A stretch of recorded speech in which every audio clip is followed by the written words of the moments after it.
Alright, good morning mga tol. Another vlog.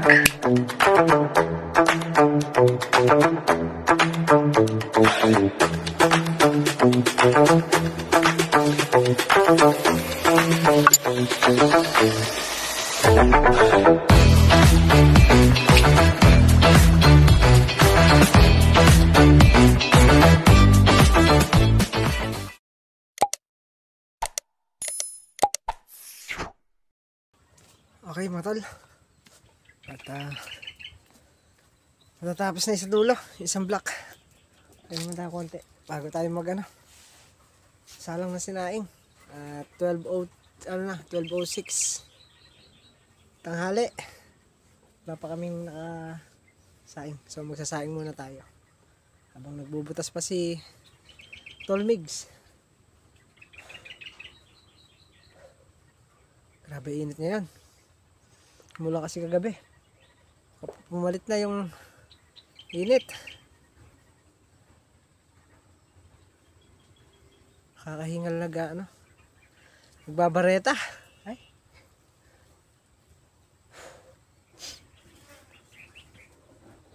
konti na lang yan, matatapos na yung sa dulo.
Okay, makapag tanghalian na tayo.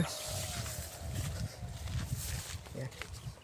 Tatapusin na namin itong dulo para makalipat tayo doon sa isang block sa kabila. Start na ulit tayo, start na.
A few moments later.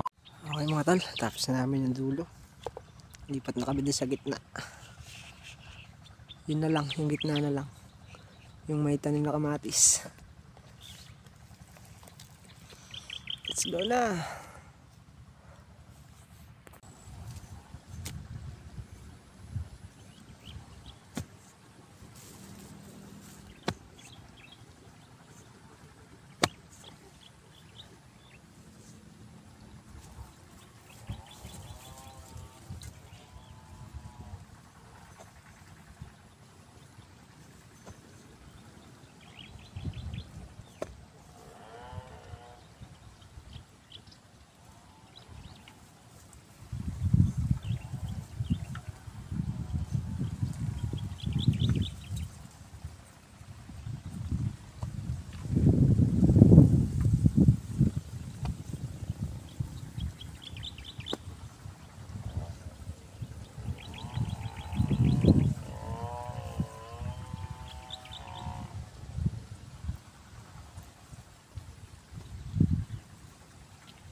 A few moments later.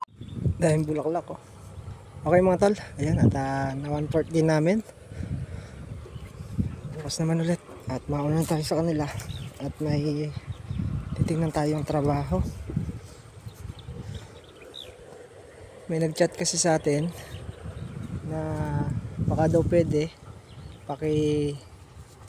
singit yung ano, singit talaga. Baka daw pwede pagkakuan magawa yung kusina nila. So ngayon titingnan natin. So hindi naman din tayo gagawa. So kukunin lang natin para maipasa natin doon sa dating katrabaho natin. So wala siyang trabaho ngayon. So pagka nakuha natin yung trabaho na yon, siya rin ang gagawa. So hindi pa natin sila pwedeng iwan dito dahil matrabaho pa. Trabaho pa dito sa Lucky Farm. So kaya sabi ko, sige kukunin ko, kung makukuha ko, ipapasa ko sa kanya. Nagkausap na rin kami. Kung makuha namin, siya nagagawa. Yung dati natin kasama sa mga unang vlog natin, yun din ang gagawa. So masundin kasi yan. Yan. Pag uwi nito, titingnan muna natin yung gagawin bago tayo magpahinga. So bukas baka matapos na ipagbubuho na to. Sayang din kasi yung trabaho. Kaya kukunin natin. Para kung sakaling makuha, may pampasko naman siya. Konti lang, maliit lang din naman natin gagawin. So titingnan muna namin yan. A few moments later. Okay mga tol, nandito na kami. Ayan. So magmiminota muna. Ayan ang gagawin. Ayan. Itong poste na yan, tapat ng poste na yun. So aasintahan. Gagawing kusina. Kitchen. So medyo malaki-laki rin at matagal-tagal din siguro to. Mga bukas tapos to. Mga 2 linggo. A few moments later. So ayan, at nandito na tayo sa bahay. Na-estimate na rin namin yung gagawin. So yung gagawa na lang yung kasama natin dati sa trabaho. So kinuha ko na lang sa kanya para may trabaho siya. So siguro mga pang ano naman, mga pang 2 linggo yung trabaho. So kung isasama yung mga tiles siguro, pati mga finishing, baka abot-abutin din ng mga 3. So ayun, hindi lang pang Pasko, pati pang bagong taon meron na siya. Ayan, at kaya maaga tayong umuwi kanina. Yun nga po yung purpose natin para makuha natin yung trabaho. So okay naman na, nagkausap naman na pati sa sa bayad, ayan, sa labor. So okay naman na. Ayan, at hanggang dito na lang din po muna yung ating vlog ngayong araw. At muli po, thank you ng marami sa inyo lahat. Sa walang sawang suporta sa amin. Ayan, at sa walang sawang panonood araw-araw. Ayan, thank you po sa inyo lahat ng marami. Kita-kita po ulit tayo sa susunod nating vlog. Ingat po lahat at God bless po. Bye-bye!